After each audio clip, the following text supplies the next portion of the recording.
Good afternoon. My name is Stephen Smith. I'll be introducing our panelists for our breakout session here. We've got a good group here, and this is the lightning round. So the format of this is going to be: I will introduce a panelist, and then they will speak for a while, and then I will introduce the next person, and then they will speak and on down the line, and then we will conclude with some question and answer, and we'll have a slide that comes up where you can text in your questions, and I'll get them up here, and we will address your questions. So we'll go ahead and get started with our first panelist, Tom Tollerton. Tom is a manager at Dixon Hughes Goodman's IT Advisory Services Group. He focuses on a broad range of cybersecurity services, but mostly on risk advisory, technical infrastructure assessments, and compliance audits. He's also licensed and certified to perform forensic collection and analysis, and has provided litigation support in various civil cases, including domestic disputes, employment law, and intellectual property theft. He holds an MBA and a Bachelor of Science from Florida State. So with that, Tom, I'll hand it over to you. Hey, thanks, Stephen. Appreciate it. I'm really excited to be here. This has been a great seminar, I think. A lot of great topics have been covered. And I think this is going to be a great panel. The topic that we've got today, kind of the cutting edge technologies, conversations, and all of us, you'll get their introductions here in a second, but everybody has a unique, different perspective. But what I think we've learned today for sure is that the technology landscape is starting to change. We're going to talk about this here today for sure, but we're having to really, I think, kind of rethink the way that we think about security and how we protect our data. The old mindset and mentality of we're going to set up this perimeter, we're going to keep out the bad guys, if you will, that's gone out the window. We're having to do BYOD 2.0 almost, if you will. So instead of just thinking about mobile devices now and phones and tablets, we're also starting to think about this always-on connectivity of even our personal devices at home, things like our smart refrigerators and our air conditioning units, and excuse me, even our cars are connected. So that's sort of the always-on mentality, always connected, that is just gets around this idea of a perimeter. And with this change in technology, the change in the way we use technology, attackers are changing with it.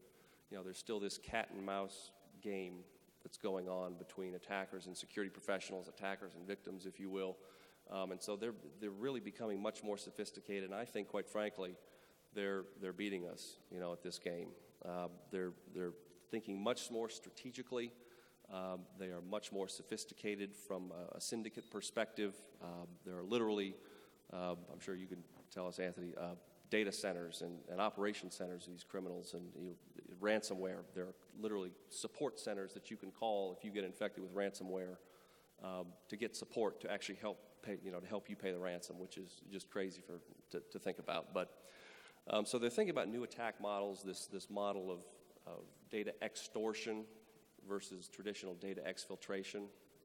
The ransomware is a part of that, but if you think about, too, the Sony movie production company breach and the theft of that information, holding that hostage, holding those production companies hostage until they pay a ransom, but ultimately releasing the information anyway.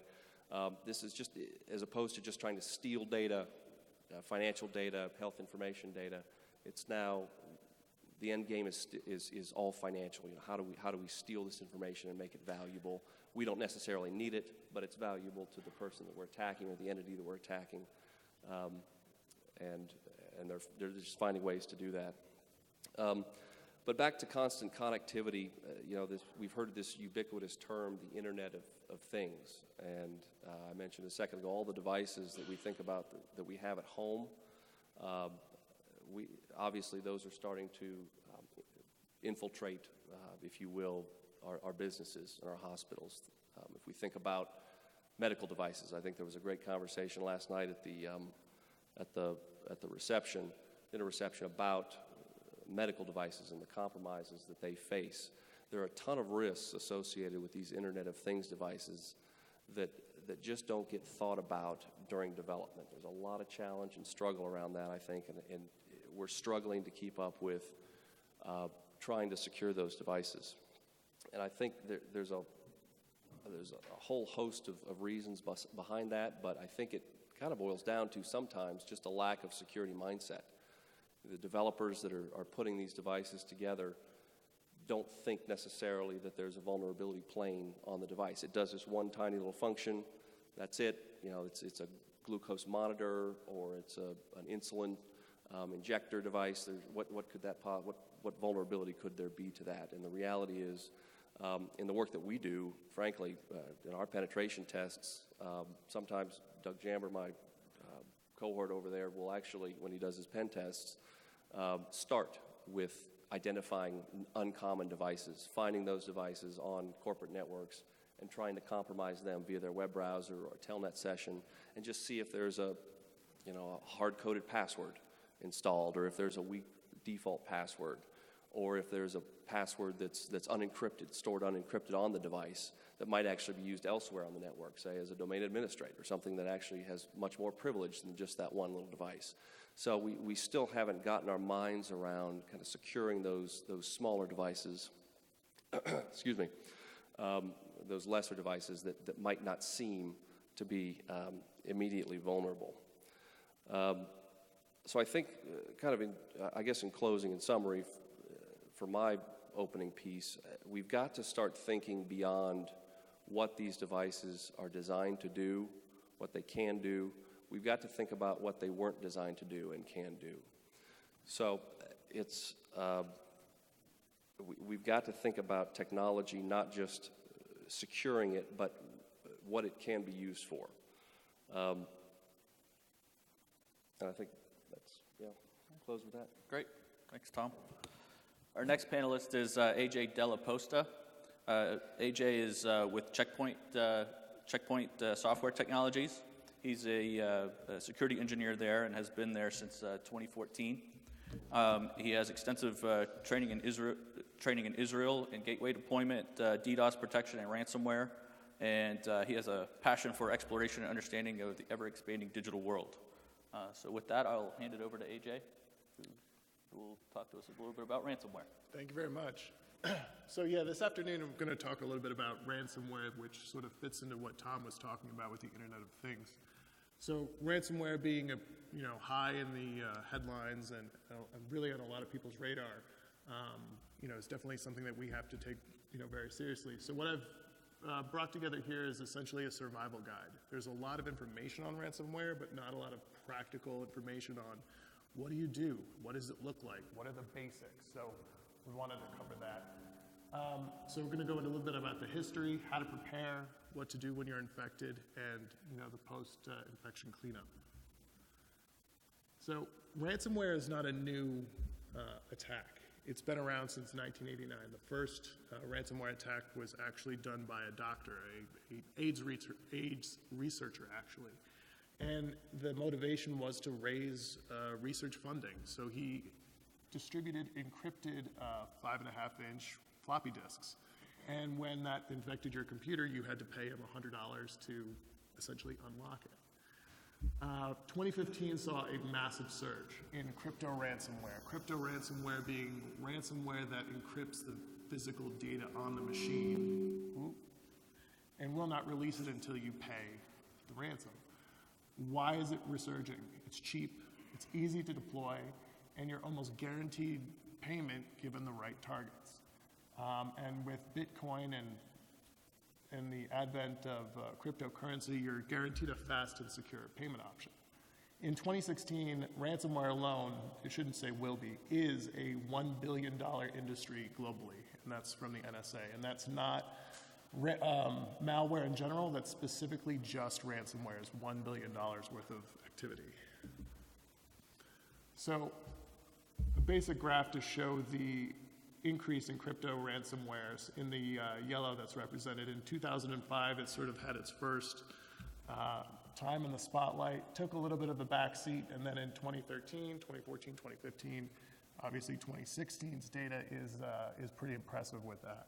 as well. So some of the bad bugs that we may have heard about is Petya. That was targeted specifically towards Eastern European banking systems, and WannaCry. Most of us heard about WannaCry when it came out. That was actually targeted towards UK hospitals. And I made this presentation a week ago on Friday, and already 7 days later, it's now old, because this isn't including the most recent one, Bad Rabbit, which came out on Tuesday. Bad Rabbit being very similar to WannaCry. And that just shows you how quickly this attack vector in this industry is exploding and evolving. Your primary targets are healthcare, higher education, financials and trading companies, and small and medium-sized businesses.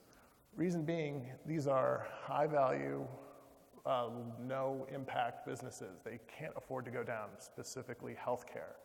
If healthcare systems go down, it's not just loss of money. Now you're dealing with potential loss of life and loss of time. So very mission-critical infrastructures. So how is this stuff getting in? So ransomware being just the payload, how is it getting into the networks? Time and time again, nothing is changed as far as email and phishing. Active macros embedded in attachments. It still works. It still gets through, people still click. Malicious URLs, with drive-by downloads, that's essentially how Bad Rabbit was deployed, was a Adobe update, flash updater, that was a malicious executable file. Nope.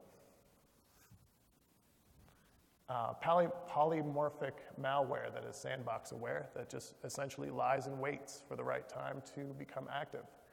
And then mobile devices and the Internet of Things, which Tom touched on, that's really the next vector of attack. Once ransomware is synthesized and used for mobile devices, then we have a whole new set of problems to contend with. Okay. So what do you do? Come on. So you have to prepare. Preparation is anything, is everything. So you have to know the fire drill. What is your code red plan? This thing's got a mind of its own. Okay, no, come on. Okay.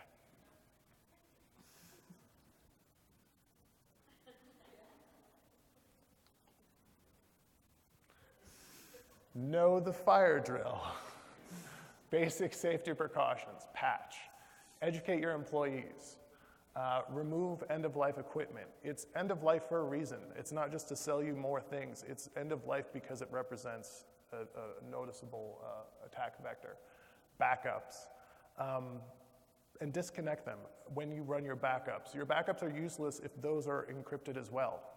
Defeats the purpose. And test them on a regular basis. And then isolate the crown jewels. The core infrastructure that can't afford to be compromised needs to be not just segmented, but protected with firewalls, protections, what have you. And patch. I listed it twice because it's that important. A lot of the ransomwares that have come out are preventable given the correct patches given by the manufacturers. Oh, so I'm a fan of Far Side and sarcastic comics, so it's a known fact that the sheep that gives us steel wool have no natural enemies. So the goal being is we want to protect ourselves with that steel wool. So the wolves out in the woods have no reason to come after us. They're not going to mess with the steel wool sheep. So if you're infected, now what? Unplug it, airplane mode it, get it off the network, isolate it. Don't try to Google a fix. That's like having a massive wound and being like, oh, I'm just going to WebEx this horrible bleeding that I have. No, it's not going to work. Don't pay. Call the police. It's an extortion case at that point. Call your IT partner, call your security provider or your partner. Utilize our incident response teams. They're very good at what they do. They do this day in and day out, and they're more than happy to help. Initiate your fire drill plan, and as hard as it sounds, wait. Let law enforcement get involved, let incident response teams, let those minds come together, and you will get an action plan that will bring you out to the other side. After the cleanup, you have to review the tapes. How did it get in? Generate a forensics report. Report everything that you find in your investigations to not only law enforcement, to your security partner as well. This is all valuable data that everyone involved wants to know. Plug the holes and adjust your plan from there. So if I could boil everything down into 3 points: prepare, don't pay, and call. And with that, I'll show you the gnarly looking sheep, and just remind, that's the goal. We want to be the gnarly looking steel wool sheep to keep us safe. So thank you. Great. Thank you, AJ. Our next panelist is Jamie Gibson. She's with Drake Software. She's been at Drake for 18 years. She's been a programmer, a web developer, been the director and senior director for web development, and is currently the vice president of internal operations, where she's responsible for compliance, fraud prevention, and business process development. Since 2016, she's also been the IRS Security Summit Industry co-lead. So with that, Jamie, I'll hand it over to you. Okay. Good afternoon, everybody. I'm going to talk about a very unpopular topic right now, identity theft and securing user accounts and the consumer use of your websites. With the recent Equifax data breach, so 2/3 of Americans' data was breached, and of those, 10 million of them included the driver's license number, as well as social security number, address, date of birth, everything that you would need to create the perfect identity for an American taxpayer or consumer. So I want to talk about a few data points that you can gather on your consumer websites and the way that those data points can be used to analyze the transactional interactions with your website. We have a saying within the IRS Security Summit, there is no such thing as a silver bullet. There's nothing simple, there's nothing magical that you can use to identity proof or to secure an account. So as we go through this, remember, nothing's definitive, and so always, you have to take everything into context with your consumer base, with your customer base, and how your site's being used. So, first thing, email addresses. Email addresses are always fun. The way an email address is put together can tell you actually a lot about the consumer that's using your website. Is the domain disposable? Could they possibly have just provided you with the email address for purposes of passing your multi-factor authentication so that they could get in the front door? Possibly. Is the username gibberish? Does it make any sense? Is it random keystrokes? Is it QWERTY? Is the username a repeatable pattern? So one thing that we see a lot within our industry, the tax software industry, is we only allow a certain number of accounts to be created with an email address. So what we see very often will be something like group123@gmail.com, group1234@gmail.com. And they all have the same password. So all that the fraudulent account holder has to do is remember the password and the series of numbers that they use to create the accounts. Is the email address associated with multiple accounts? In a lot of cases, that's valid, and some it's not. And one thing that we've started recently doing is if the email address looks good, a lot of other things about the account don't, look it up on Facebook, look it up on Twitter. If the email address has a social presence, it's pretty likely that it's not a fraudulent account. Fingerprints. Anybody heard of fingerprints? So a device fingerprint, machine fingerprint, browser fingerprint, they also have a cookie fingerprint, is basically based on usually a JavaScript snippet of code where the website is able to gather information about the devices accessing the actual website. Most of the time they're very unique, especially if it's a desktop computer, if it's a laptop. Once you start getting into your Apple devices and Androids, probably not so much, but the device ID or the fingerprint of any of those 4 types is actually a pretty valuable tool, even though they're not guaranteed to be diverse, and they're definitely not stable. But you can use that fingerprint to analyze all the accounts across your entire system to say, oh wow, it's kind of weird that this same device has 400 user accounts and logged in 12 times today. Page view patterns and time frames. This is another piece of low-hanging fruit for us. How long did a consumer, a user, spend on your website? How many pages did they hit before they actually were able to sign into your site, use your service, place an order, whatever your site is doing? How was it a reasonable amount of time that they spent?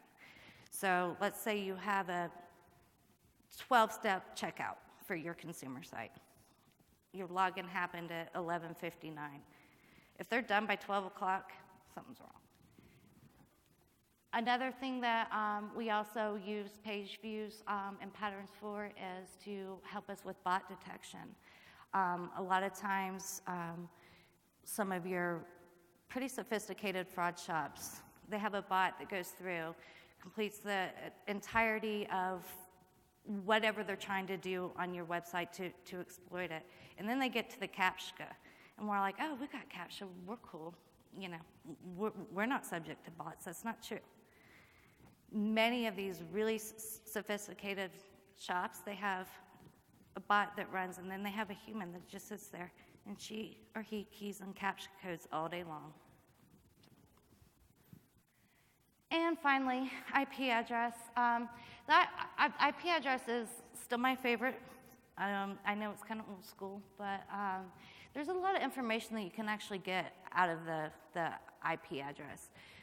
Recently, we have started using it to more look at what the travel velocity of the IP address is, meaning if you have a user account that's been accessed, let's say in over a 4-hour time span, and the IP address is 2, maybe 3 different IP addresses. One IP's in Miami, one's in Seattle, and the other one's in New York City. What do you think the likelihood that that's not a spoofed IP address? Another thing that we use it for is to determine if where the customer is accessing our site from, where their billing information is, and where their shipping information. Is it reasonable? So I want to show you guys this really cool tool that we started using. I am not a shareholder at SIV Science. I'm just showing you a tool that we use. So what you're looking at right now is, this is one account holder, and this is the period of time that I took this snapshot was 30 seconds. See their billing address, Delaware, their shipping address, Texas. They signed my terms of use somewhere in Idaho. And then finally, this is another view within SIV Science. And what I'm trying to demonstrate here is that if you take all of the pieces of data and you look at them holistically, you look at it across the board, you can't look at IP address separate from device ID or separate from the email address. You need to figure out what works for you in your analytics to get a good view of what's going on within your system. So this is my user, 6686617. He has 89 accounts with his device fingerprint, 87 accounts with his cookie fingerprint, and his email address has only been used twice. But the SIV Science tool and what SIV Science actually is doing is scoring this user to try to determine if they're fraudulent or not. On a scale of 100, this user got 100, and obviously I couldn't show you all 89 accounts there, but we were able to stop the credit card transaction based on the SIV Science analysis, stop the credit card transaction, and alert the IRS and state taxing authorities of of the account holders from. So, Great. Thank you very much. yep. All right. We're going to go ahead and transition into our Q&A session here. There's you can text your questions to the number that's on the screen, and I'll get them up here. I guess while we get some questions in and everything, I'll go ahead and ask some of our panelists, a couple of our panelists, some questions that I had as you were presenting. I guess we'll start with you, Jamie. I guess who or what kind of organizations would be most likely to be using some of the techniques or using some of the information that you shared with us? I guess is there certain industries that would be most likely to use that, or? I would say mostly financial, or anybody who's providing a service that could actually be financially exploited. Okay. Great. AJ, are there? I guess. What about traditional antivirus? Is that a sufficient? You mentioned patching and everything. Is that a sufficient? Defense, or is that helpful? Or I can say it should be, but that's only if that's a known malware. For something like PETIA and not PETIA that have been out, signatures have been created for that. So those antiviruses that we use, there I am. Day in and day out, those should have that signature. So in that case, it would be protected. In the case of Bad Rabbit and anything that's a 0 day or coming out, without a signature. No, it'll go right through it undetected and essentially drop the payload. Okay. Can I ask a follow-up? Yeah. I'm curious. I actually just kind of want to chat about ransomware for just a second because it's so pervasive. Other than antivirus, what do you think is the most effective preventative control? You mentioned a couple up there. I'm just sort of curious what might be the most critical, whether it's user awareness or backups, or what do you think? So Checkpoint has a product, a specific anti-ransomware product that when all your other defenses have failed, when your last line of defense and you're into that point where you're going to get an infection, it will in real time stop the encryption from happening and back up those files. That is the most effective way to stop ransomware. But from a holistic perspective, it's plugging the gaps and plugging the holes that we know, and making sure your signatures are up to date and you are going through, say backups, for example. Good backup management is really, really key in getting through a ransomware attack, making sure that they work and they're not encrypted as well. Offline backups, right? Exactly. Offline backups. Yep. Cool. Great. We've gotten several questions in. First question that we have here is, what security issue keeps each of you up at night? Are there certain ones that are more prevalent or more that you're finding to be more of an issue that you need to be concerned about than others? Or I'll start. I kind of have a compliance angle. As Stefan mentioned just a second ago, I deal with PCI and with HIPAA and so forth. What we're seeing is I have two priorities right now with the clients that I work with. Number one, it's end user awareness. I think that is a huge problem right now because, as I mentioned, I think a little bit earlier, attackers are finding more sophisticated ways to get around the traditional technologies that we have. So instead of trying to get through cool technologies that you're talking about here that really do work, they're trying to leverage authorized users or compromise authorized users that already have access to the systems that they want. So these social engineering attacks, these phishing attacks are becoming much more effective, leading to ransomware, leading to hopping to other systems. And the other one that kind of keeps me awake right now with my clients, is effective vendor management. Again, if a company can have all of the controls that you'd ever want in place from a security perspective, but if they have a vendor, a small obscure vendor somewhere that has too much access into their network, into their systems, that vendor is then a vulnerability point for them. So as far as top priorities for us right now, and we're starting to see this kind of come to light in cybersecurity compliance frameworks, PCI, HIPAA are really focused very heavily on vendor management and user awareness. Awesome. I would say, obviously, ransomware. The other one would be the mobility vector. Security from a mobility perspective is woefully behind, what the bad guys are essentially doing. And, once there are large-scale attacks on a mobility platform, it would be huge. I mean, because we do everything we do on a computer on our cell phones. So that's definitely, something of concern, as well as, the Internet of Things. What happens when, power control systems and water control systems are compromised? Those are real threats. Yeah, I would echo a lot of what Tom said. Education is probably what keeps me up at night. Educating our customers, educating other folks within the industry. Not everybody keeps up with the patches on their servers, their antivirus, they're checking for malware. And what we've seen a lot in the tax industry is that what this results in is a lot of folks' computers are taken over, and a lot of very sensitive PII, personal identifiable information, is out the door, and they never know it. So. Great. We've got a couple questions about the hit at some of the IoT issues.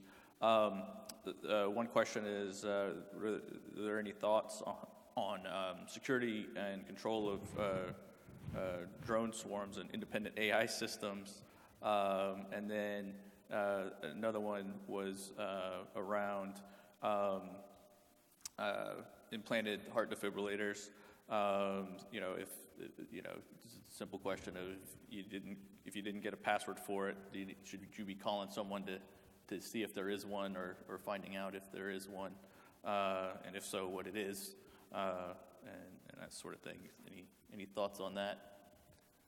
The first question probably would have been better asked at the panel that was just previous to us with all the defense contractor guys and NSA guys. But I don't have a whole lot of comment on that, and I don't deal with drone technology or AI technology. I don't know, do you? I was going to say that you're right. That was the previous panel. Yeah, best to answer that question. Yeah. Definitely. But as far as the heart defibrillator, question and any sort of medical device, there really isn't a standard just yet for how to develop these devices, and that kind of goes to the scary element of these technologies. They're great, they're wonderful, they help us, but how are we configuring them? Do we have certain password requirements? That was the example. That's a simple configuration example. Are they hard-coded, or are they weak? How can they be configured? A lot of them don't come with effective configuration guidance, how to do it. But absolutely, back to the vendor management piece. If we're talking medical devices here, this is the vendor management conversation that hospitals need to be having with their providers. They need to be working with the IT folks to understand the technology and get those sort of controls implemented if at all possible. Yeah, I mean, medical devices definitely represent a threat in the sense that, once they're essentially in or placed, it's not like they're going to get software updates or anything. Long life cycles. Right, exactly. Extremely long life cycles. And being that, they could be controlling or keeping someone alive, making sure they're either, like you say, hard-coded or have some sort of fluid security or password management has to be considered by the builders of these devices, for sure. Okay. Vendor management is a theme that's coming up in some of the questions. For example, what are some tools that are available? Actually, I'll get back to that one in a second. We've got a lot of questions here. Sorry, bear with me just a second here. So, how does the castle or walled garden approach help with vendor management? Any thoughts on that? That's a question that came from from someone in the audience. Castled or walled approach.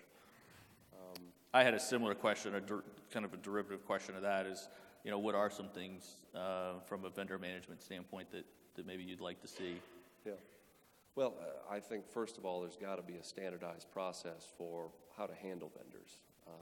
You need to know what you're looking for, know the right questions that you need to ask them. You need to understand the data, the access that you are giving them, and that starts with even further back in the process with a data classification policy inside of your organization. Understanding your own data, and then from there understanding what data or what access you're giving to your vendors. Once that's established and understood, you move to a vendor risk assessment process, and that's based upon the classification of data or access that you are giving your particular vendor. And that may involve on-site assessment, that may involve questionnaires that you provide your vendors, that may include requesting things like SOC reports or demonstration of attestation of compliance with HIPAA or with PCI, whatever the nature of the data is. But just a clearly defined process, and then depending upon the nature, size, industry of your organization, it just kind of starts with questions and goes from there. Any other thoughts on vendor management? I'm somewhat biased being a vendor. Being But I would say, utilize the resources that your vendor provides. Services like incident response are huge and have really made a difference for a lot of our customers. You have vendors, right? Do you have any thoughts? I'm a really good vendor. Okay. DH. One other related question to vendor management was, as IoT becomes more prevalent, should vendors be held responsible for securing them, or should a framework or standard be created to ensure security is met? Or are there any already under development? Yeah, well, there are definitely some under development. Boy, that litigation piece, who's responsible ultimately if a breach occurs, really, that's a loaded question, and I'm no attorney. But I think we're getting started with some frameworks. There's the Internet of Things Security Foundation, I think, that is putting together some sort of standardized guidance for developing, designing and developing Internet of Things type technologies. I think Congress has also introduced a bill around Internet of Things technology earlier this year, may have been August, kind of trying to throw their own weight around, if you will, with it for any sort of IoT technology deployed with the federal government. Organizations have to, or vendors have to implement certain security controls. They have to have, patchability built in. They have to have certain password parameters configured. So I think we're starting to move toward, the government is starting to get involved and starting to move us toward standardized guidance. Yeah, I would say overall the industry as a whole has sort of an issue with accountability. In the event of a breach, who is responsible, not necessarily who, but what, and how do you deal with the aftermath? From a legal standpoint, I think that's a good step forward in Congress or some business entity mandating that these protections have to be in place. Compliance issue, compliance, like ISO or so forth, they get close, but they're not to the level or to the standard that they probably should be. And the real item of concern right now would be that these IoT devices are already out there, and the framework is not in place for the security guidelines on that. And as we were just talking about with educating the end users, how many folks do you think are going to patch their refrigerator when the new framework comes out? So that security hole that is there today will always be there.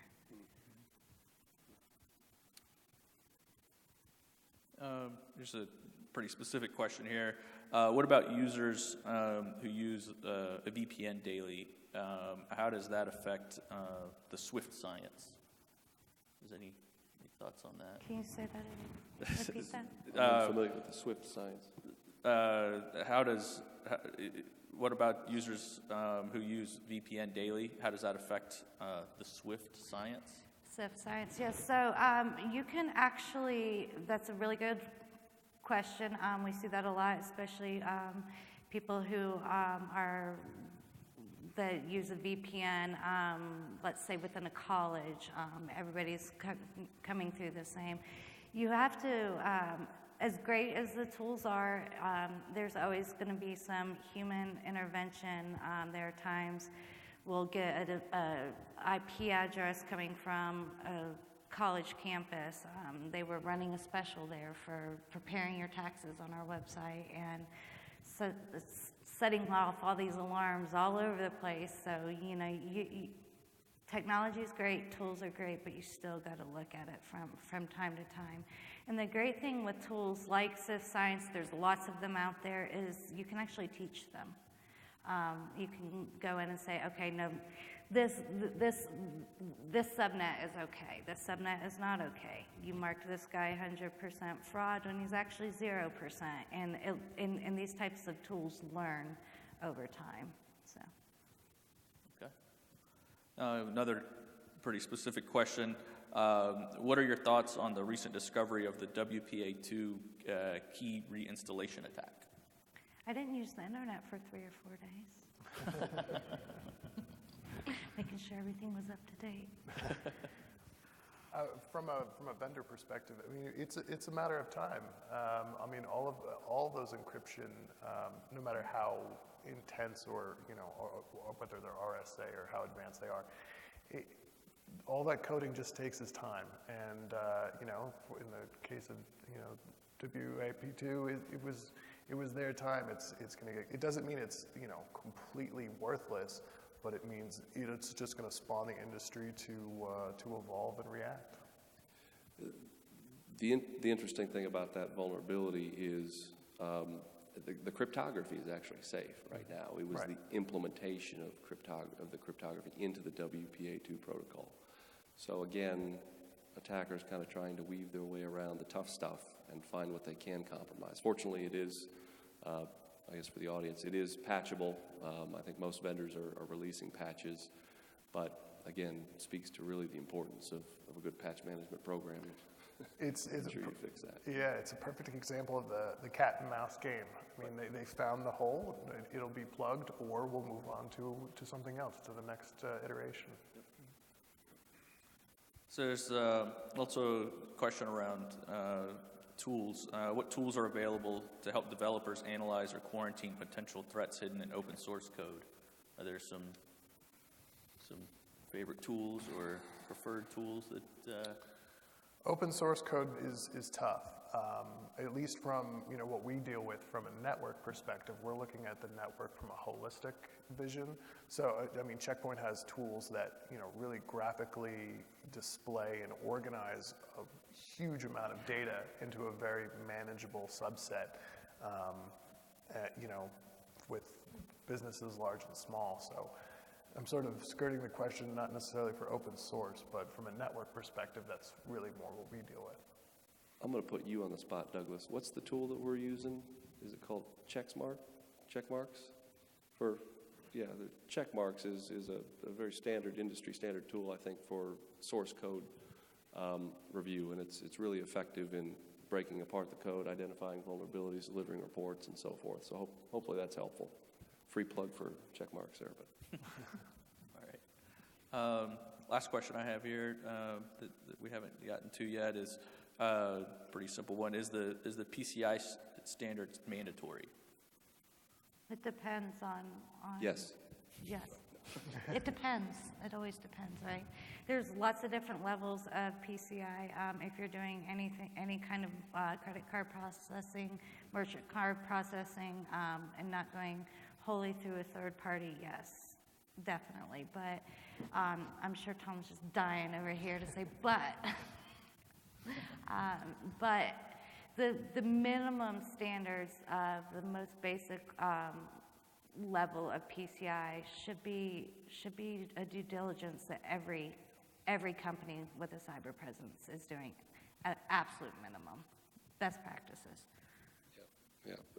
So PCI for payment card industry, any organization, I get, excuse me, really robotic here, but any organization that transmits, processes, or stores payment card data in any form is responsible for being PCI compliant and attesting to that. Now, there's various forms of how you do that. There are self-assessment levels, kind of depending upon the volume of your transactions.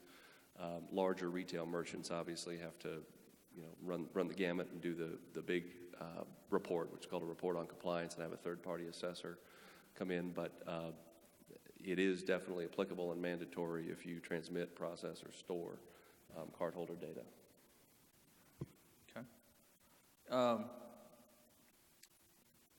AJ, you talked about the mobility vector keeping you up at night. I guess what are some things that you'd like to see in that space? Just to add that onto the attention and the radar to the security industry as a whole.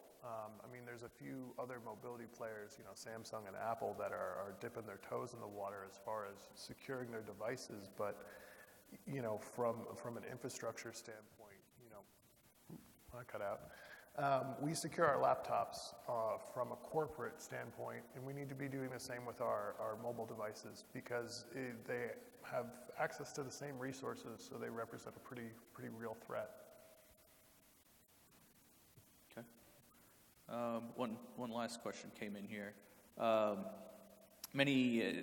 just read this verbatim here. Many hacks and leaks are perpetrated for ethical reasons to punish or expose bad corporate behavior, such as fraud, greed, etc. Can reformed corporate behavior restore credibility and be a defense against these kinds of attacks? So hacktivism, I guess, is kind of what we're talking about. Reformed corporate behavior, define reformed, I suppose. Everybody's opinion is going to be a little bit different about what the ethical and right way of behaving is. I don't think everybody is ever going to be happy. There will always be discontent, particularly with large businesses and large corporations. But frankly, I think as the type of attacks that we're talking about here and the tools and technologies advance, it's only going to get worse. Absolutely, yeah. The number of cyber attacks that get on the headlines of newspapers, that's not going to slow down anytime soon. Yeah. Okay. All right. I think that we've gotten through all our questions and everything, which is about right on time here. So are there let's do one last call for questions. Any questions from the audience? Go ahead. Does anybody ever think about things which simply should not be connected to a public network? Where there's no cable, there's no path unless somebody's physically present. Air gapped, absolutely. I think, but to kind of circle back around, we sacrifice that security for convenience. What the heck do we need our air conditioning thermostats connected to the internet for? But when you think about it, the idea of right, but the companies that are selling this stuff aren't advertising the risks; they're advertising the benefits. So. It is always interesting to see, when they do like DDoS analysis, they'll figure out where the requests were coming from. And a lot of times it's like security cameras and refrigerators, because it's Stuffed known animals. stuffed animals. Yeah, it's known easy stuff to get. Yeah. Any other questions from the audience? We have one right back there.